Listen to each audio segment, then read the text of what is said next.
Hello everyone, welcome back to the Rec Trends channel.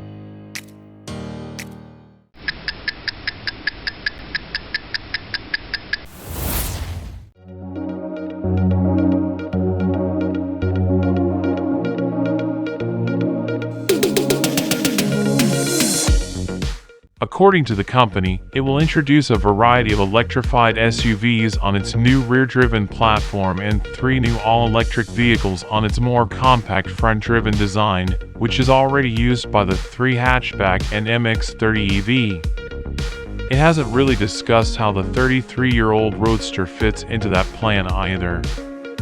However, in order to maintain its enthusiast appeal, the MX-5 will be totally considered apart from the more mainstream vehicles that support the expansion of the company, according to Mazda's head of product development and engineering in Europe, Kunz.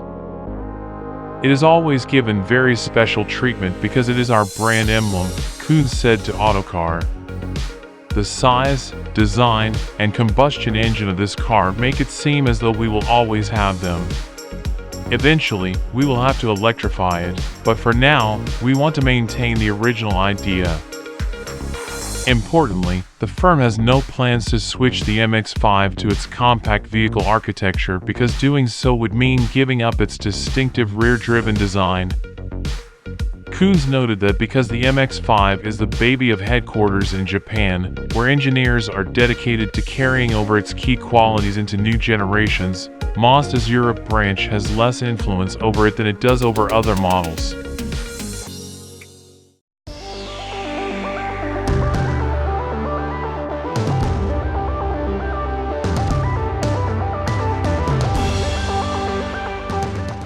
The MX-5 has a longer lifespan than other Mazda products, according to Kunz, who added that having one generation for 10 years is not a problem for us.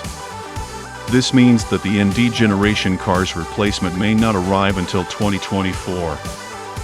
One option is that Mazda's cutting-edge Skyactiv-X combustion technology, which can be used in conjunction with a mild hybrid system to improve torque and reduce consumption in the 3 without the use of a turbocharger, will be utilized in the MX-5.